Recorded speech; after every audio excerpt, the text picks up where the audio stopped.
नमस्कार। पॉलिटिक्स में आप सबों का स्वागत है। देखिए, ये राजनीति का फितरत है। पॉलिटिक्स का ये पावर का फितरत है कि बेटा भी अगर सिंहासन पर बैठेगा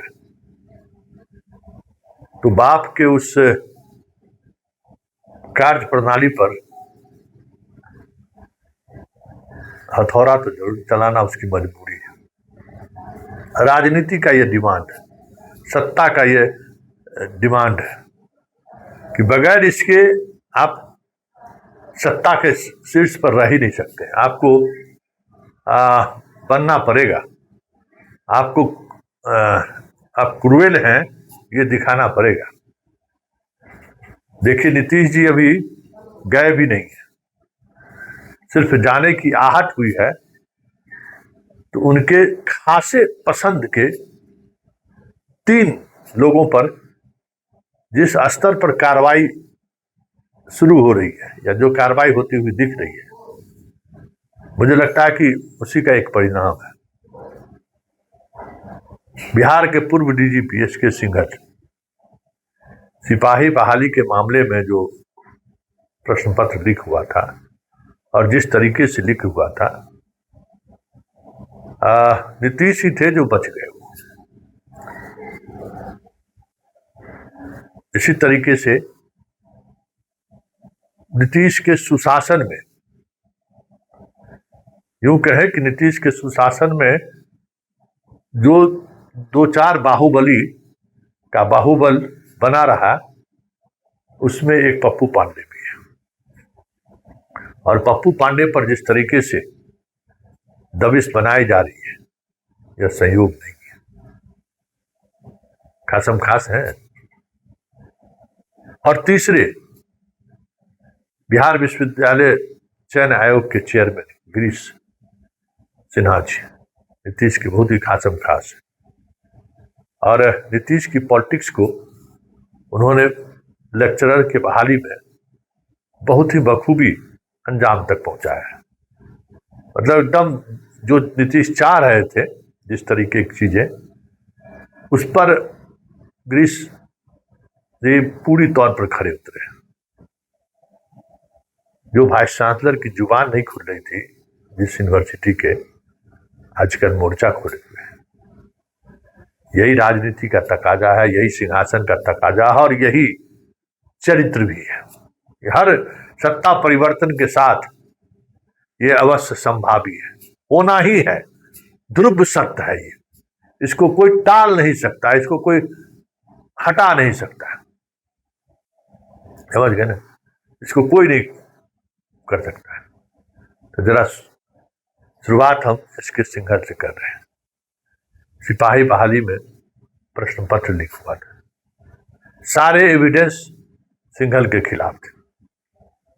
किस तरीके से एक ब्लैक लिस्टेड कंपनी को उन्होंने काम दिया, किस तरीके से प्रश्न पत्र जिसकी जानकारी सिर्फ सिंघल को थी वो बाहर आया, किस तरीके से बहाली के नाम पर करोड़ करोड़ रुपए की वसूली हुई, सब कुछ एविडेंस के साथ था। लेकिन नीतीश कुमार नहीं चाह रहे थे कि इस पर कार्रवाई हो। लेकिन तथ्य इतने थे, साक्ष्य इतने थे जो थोड़ा मुश्किल था। फिर भी एक प्रशासनिक चेतावनी देकर इनको छोड़ दिया गया और उनको वहां से हटा करके बिहार विद्युत बोर्ड है ना, उसका सुरक्षा सलाहकार बना दिया गया। तो हम खबर चलाए, देखे वो मीटिंग में बैठ के हैं, तब ये जनाब आ गए। वैसे बिहार के मामले में अभी भी ये सक्रियता बनाए हुए हैं, एसपी उसपी को फोन करते रहते हैं। लेकिन आर्थिक अपराध इकाई ने इन पर दबिश बनानी शुरू कर दी है।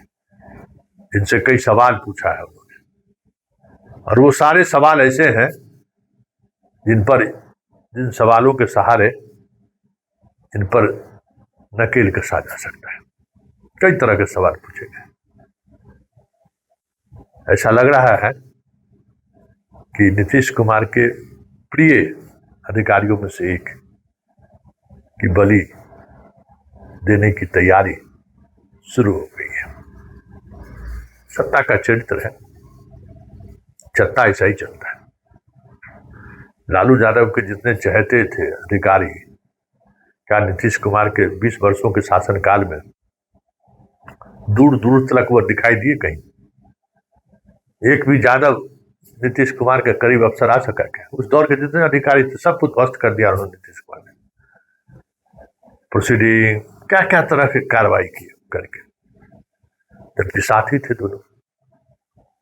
तो भले सरकार बीजेपी की नीतीश कुमार के विधायक के सहारे ही चले, लेकिन इस तरीके की कार्रवाई के सहारे संदेश देना बीजेपी की मजबूरी है, राजनीतिक मजबूरी है, और सिंहासन पर बने रहने के लिए ये जरूरी भी है।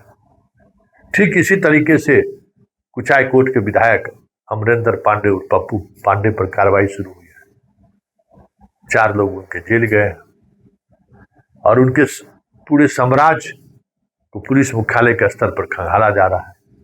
उनके एक एक कुकृत्य पर सरकार की पैनी नजर है। संपत्ति जब्त करने से लेके हथियार जब्त करने तक की तैयारी है, और वहां विनय तिवारी मौजूद है।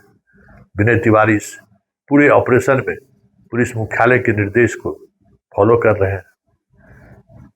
मतलब नीतीश के शासनकाल में कुछ जो बाहुबली जिन पर कार्रवाई नहीं, भले उसका राजनीतिक मायने कुछ भी हो, ऐसे तमाम लोगों पर कार्रवाई होगी। यह संकेत पप्पू पांडे पर कार्रवाई करके हमें लगता है कि आने वाली सरकार ने दे दी है। और चलते चलते बिहार विश्वविद्यालय चयन आयोग, जिसके डॉक्टर गिरीश कुमार चेयरमैन है, नीतीश के खासम खास आदमी, हजारों प्रोफेसर, असिस्टेंट प्रोफेसर की बहाली इन्होंने की है। और उस बहाली के दौरान नीतीश के उस तमाम एजेंडे को 100% लागू किया है, जिसको लेकर इतनी होशियारी से नजर चुराई गई है, जिसको पकड़ना मुश्किल ही नहीं, नामुमकिन है। बहुत ही इन्हीं के तरह ही समझदार व्यक्ति ही उन चीजों को पकड़ सकता है। लेकिन समझ देखिए, इनकी नियुक्ति पर अब जो लोग गए हैं ज्वाइन करने, उन पर सवाल खड़े किया जाने लगा है कुलपति के द्वारा। कुलपति इन्हीं को घेरे में लेने लगा है कि बहाल करने के वक्त में जांच नहीं किए और अब हमको कहते हैं जांच करिए, और गलत पाया गया तो आप पर कार्रवाई होगी। ऐसे कैसे होगा? गलत लोगों को इन्होंने बहाल कैसे कर दिया? फिर हाईकोर्ट जिस तरीके से दबिश बनाई हुई है, नीतीश कुमार के 20 वर्षों के शासनकाल में लोकतंत्र के सभी तंत्रों पर समान रूप से नीतीश का कब्जा रहा, चाहे वो जुडिशियरी हो, मीडिया हो, ब्यूरोक्रेसी हो, या फिर विधायकी हो, सब पर समान कंट्रोल रहा। एक भी अनकंट्रोल वाली स्थिति में नहीं रहा। पूरे 20 साल के शासनकाल में नीतीश कुमार कभी असहज नहीं हुए हाईकोर्ट के किसी फैसले की वजह से।